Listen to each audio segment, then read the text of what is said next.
The invitation is for me to get out of the way and let life do life, because that which creates an agitation in my experience and makes the human thing difficult is the assumption that I'm doing it. This character of me is doing it. But when I get out of the way and I see that this is all just happening, then there's less resistance and there's more flow. When I do these videos, or when I do my work, or when I write, it's so obvious that it's not me that's doing it. There's something moving through me, and it's certainly not the character of Tiger doing it. Now, the more I think it's me, this character, then the more I get in the way and the more difficult it is. There's just a whole host of issues that arise. Everything from wanting to take credit for it, from being concerned about what people think. All of these things are just in the way. But when I get out of the way, it just flows. Angela says, I find it hard to see how we fit into natural order as we choose what we do, but the volcano is not choosing, but we are. So it feels unnatural against the natural order. Well, that's an interesting point being made, Angela, that we choose. Because, in one way we can say, yes, it looks like we choose. But here's what I invite you to explore. Am I really choosing, or am I telling a story that I'm choosing? You can also look at it in the way of conditioning, right? Like, look at your conditioning. Is that conditioning your conditioning? Like, did you do that conditioning? Or was it made up by the environment, which is also to say made up by the whole? Like, if your choices are a product of your conditioning, and your conditioning was conditioned by the whole of life, then it makes sense that your choices are the choices of life, not you as a separate something. And even further than this, comically, we say, I chose, but who is this I that chose? Because what we're saying is who I think I am as this separate something made X choice. But this separate something that you are, this idea of you, doesn't exist in reality. And so it's an imaginary character taking credit for what it thinks is a choice.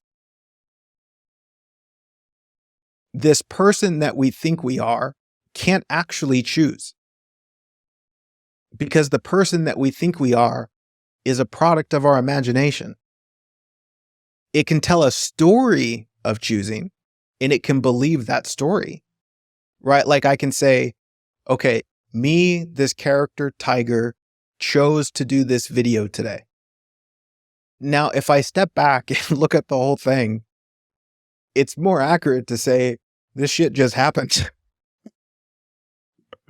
It was the unfolding of all that is that I do this video. And furthermore, the character of Tiger, what is that other than an idea? Can an idea make a choice in reality? No, but can we tell a story about it? Yeah.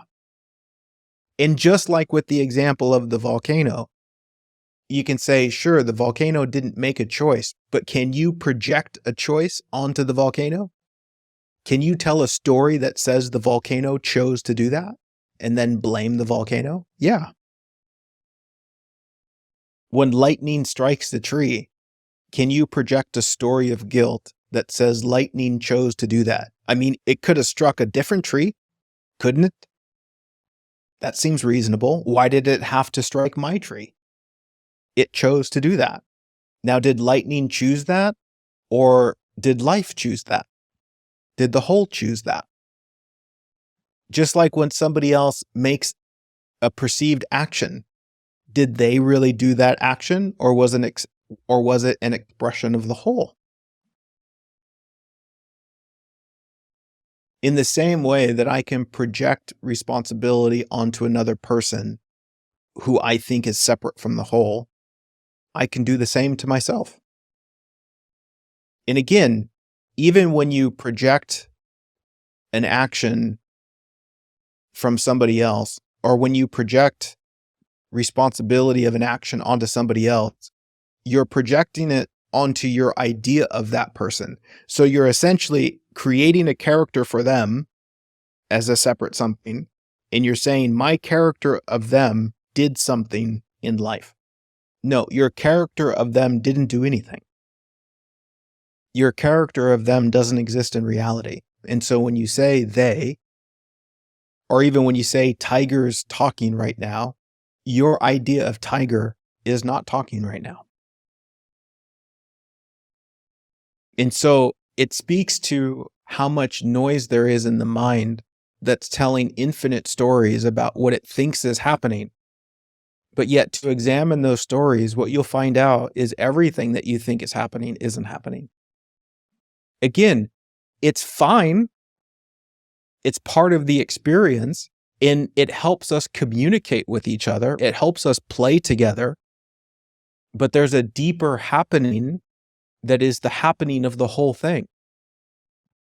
Like in my experience, the invitation is for me to get out of the way and let life do life. Because that which creates an agitation in my experience and makes the human thing difficult is the assumption that I'm doing it, right? This character of me is doing it. But when I get out of the way and I see that this is all just happening, then there's less resistance and there's more flow. Very similar when I do these videos or when I do my work or when I write. It's so obvious that it's not me that's doing it. There's something moving through me, and it's certainly not the character of Tiger doing it. Now, the more I think it's me, this character, then the more I get in the way and the more difficult it is. There's just a whole host of issues that arise. Everything from wanting to take credit for it, from being concerned about what people think. All of these things are just in the way. But when I get out of the way, it just flows. And my whole business / spiritual practice of my work is a lesson in getting out of the way. And so the way that I show up in service doing my work teaches me how to just live in life, which is show up and get out of the way. Let it flow. But again, when the ego gets involved, it creates this filter that only results in an agitation that doesn't want it to flow. It's like it's trying to constantly direct traffic. That would be like me sitting here wondering what the hundreds of people are thinking about what I'm saying. Do they like me? Do they understand me? Yada, yada, yada. You see how that just creates an agitation that doesn't just allow for things to flow. And I see that I'm not necessarily choosing the words. I can see that there's a play of choosing the words where it looks like I'm choosing the words, where it looks like I'm thinking about what to say. But that's just the play of it. It's like the more serious I take that, the more I believe in it, the more agitated it becomes.